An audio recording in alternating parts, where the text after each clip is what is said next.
ఇవాళ అధికారం మన చేతులు ఉంది, ప్రభుత్వం మన దగ్గర ఉంది. మన శత్రువు చేతుల కత్తి పెడితే వాడు పక్కల్ని పడవాడు, మళ్ళీ మనల్నే పడతాడు, మన కడుపులే పొడుస్తాడు. అరుణమ్మ మోడీ ప్రభుత్వంలో చేరింది. కేసీఆర్ దగ్గర చాలా మంది తాబేదారులు. 10 ఏళ్ల నుంచి కేసీఆర్ ముఖ్యమంత్రి ఉండే కదా మన కొరకు. ఈ 10 ఏళ్ళు నరేంద్ర మోడీ ప్రధానమంత్రి ఉండే కదా. మరి మునగాళ్ళు వాళ్ళ దగ్గరికి పోయి మన పాలమూరుకు 10 పైసలైనా తెచ్చిర్రా, పాలమూరు రంగారెడ్డి ఎత్తిపోతల పథకానికి జాతీయ ప్రాజెక్టు తెచ్చిర్రా? అది మాత్రం లేదు అరుణమ్మ, కానీ ఆమె మాత్రం జాతీయ ఉపాధ్యక్షురాలు పోస్టులు తెచ్చుకున్నారు. రేపు అరుణమ్మ గెలిస్తే గడిలో ఉన్న వాళ్ళ బంధువులకు మేలవుతుంది, పదవులు వచ్చిన ఆమె కుటుంబానికి మేలైతే తప్ప పాలమూరుకి ఏం న్యాయం జరుగుతుందో మీరు ఒక్కసారి ఆలోచన చెయ్యండి. అందుకే ఇవాళ మిత్రులారా, వాళ్ళిద్దరు కలిసి ఒక ఆయన 10 ఏళ్ళు ముఖ్యమంత్రి ఉన్నాడు, ఇంకొక ఆయన 10 ఏళ్ళు ప్రధానమంత్రికి ఉన్నాడు. 10 ఏళ్ళు వాళ్ళు ఏమి చేయలేదు, పాలమూరు ఎడారిగా మార్చి 100 రోజులు కాలేదు మన ప్రభుత్వం వచ్చి, ప్రజాపాలన వచ్చి ఏమి చేయలేదు కాబట్టి ఓడించారని అడుగుతారు. ఇది న్యాయమా? మీరు ఒక్కసారి ఆలోచన చేయండి మిత్రులారా. పిల్లగాడు నడవాలన్నా 7 ఏళ్ళు అవుతుంది.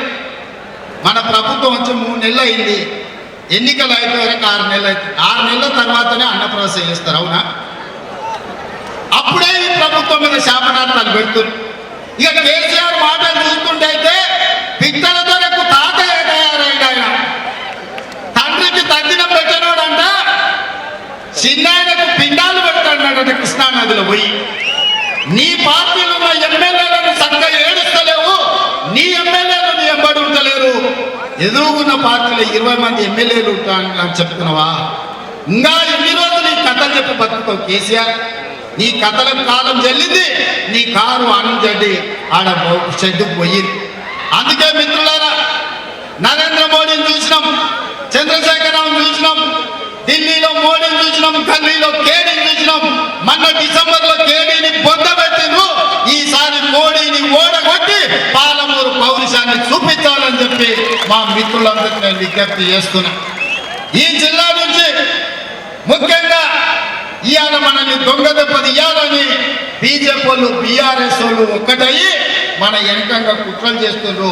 అప్రమత్తంగా ఉండండి. మనం ఎట్లా గెలుస్తాం? 7 మంది ఎమ్మెల్యేలు ఉన్నారు, జిల్లాలో 12 మంది ఎమ్మెల్యేలు ఉన్నారు. మా సారే ముఖ్యమంత్రి ఉన్నాడు, మా అన్న ఏదంటే చేస్తాడని మన పిల్లలకి ఊకున్నారనుకో, తాబేలు కుందేలు కథ అవుతుంది. కుందేలు లెస్స ఉరుకుతుందా అని తాబేలుతో పోటీ పెడితే కుందేలు పోయి మంచిగా చెట్టు నీళ్ళు చూసుకొని నిద్రపోయిందంట. తాబేలు ఆగకుండా నడుచుకుంటూ ముందరికి పోయి తాబేలు గెలిచిందని చెప్పారంట.